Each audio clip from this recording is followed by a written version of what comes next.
நம்முடைய பிதாவாகிய தேவனாலும் கர்த்தராகிய இயேசு கிறிஸ்துவினாலும் உங்களுக்கு கிருபையும் சமாதானம் பெருகுவதாக. நாளையும் கூட நமக்கு ஜீவனை தந்ததும் இல்லாமல் தயை பாராட்டினாரல்லவா, அவரை துதிக்கலாமா? ஆயிரம் ஆயிரம் நன்மை, ஆயிரம் ஆயிரம் நன்மைகள் அனுதினம் என்னை சூழ்ந்திட கிருபையும் இருக்கும் அன்பும் கொண்டீரே. நல்ல எபினேசரா என்னை நடத்தி வந்தீரே, நன்றி சொல்ல வார்த்தை இல்லையே. நல்ல எபினேசரா என்னை நடத்தி வந்தீரே, நன்றி சொல்ல வார்த்தை இல்லையே.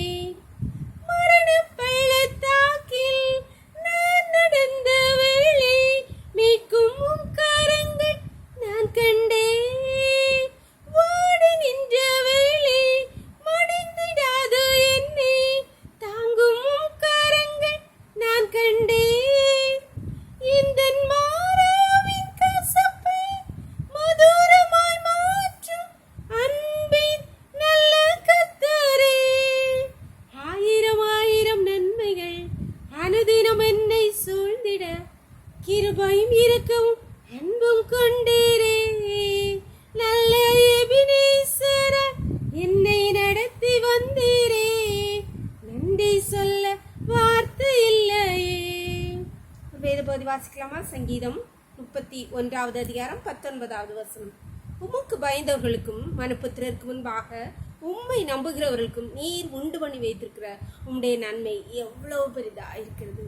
சங்கீதக்காரனாகி தாவீது ஆவியின் பரிசுத்த ஆவியானவரின் ஏதெல்லாம் எழுதுகிறார். உமக்கு பயந்தவர்களுக்கும் எல்லா மனுபுத்திரருக்கு முன்பாக உம்மை நம்புகிறவர்களுக்கும் நீர் உண்டு பண்ணி வைத்திருக்கிற நன்மை எவ்வளோ பெருசு சொல்றாம். அன்பான தேவனுடைய பிள்ளைகளே, நம்பி கர்த்தரை நம்பி இருக்கிற நமக்கு ஒரு நாளும் ஒரு குறையும் ஏற்படவே செய்யாது. நாம் அநேக வேளைகளில் கர்த்தரிடத்தில் நம் தேவைகளை சொல்லுகிறோம், ஆனாலும் திரும்பவும் அங்கே கிடைக்குமா இங்கே கிடைக்கும். பல இடங்களிலே ஒரு நன்மைக்காக பல கர்த்தரை மட்டுமா முழுவதுமா நீங்கள் சதா விசுவாசத்தினாலே மலையை பெயர்ந்து போயிடுச்சுன்னா அது போகும் என்று சொல்லியிருக்கிறார். அன்பான தேவனுடைய பிள்ளை, கர்த்தரிடத்தில் ஒன்றை கேட்டீர்களோ அவர் அதை செய்ய வல்லவர், அதை தருவார் என்று முழு நிச்சயமாய் மனுபுத்திற்கு முன்பாக நாம் அறிக்கையிட்டு நம்ப வேண்டும். அப்பொழுதுதான் நமக்காக அவர் உண்டு பண்ணி வைத்திருக்கிற நன்மை நாம் கேட்டதில்லை, அது பெருசு. நாம் கேட்டதை விட ரொம்ப ரொம்ப பெருசா இருக்கு.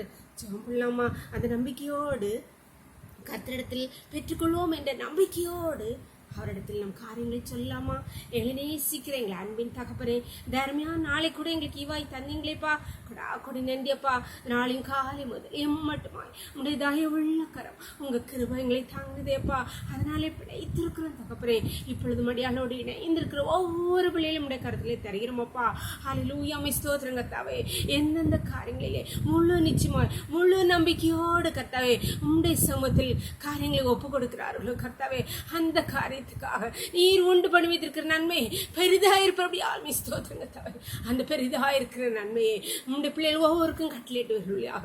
உங்களுடைய பிள்ளைகளுடைய விசுவாசத்தை பெருக பண்ணுவீராக கர்த்தாவே. அவிசுவாசம் நீங்கும்படி செய்வீராக கர்த்தாவே. உங்களுடைய கருத்திலே ஒவ்வொரு பிள்ளைகளையும் தாழ்த்தி தருகிறோம் அப்பா. இந்த ரோக்களை மூடி மறைச்சிக்கோங்க.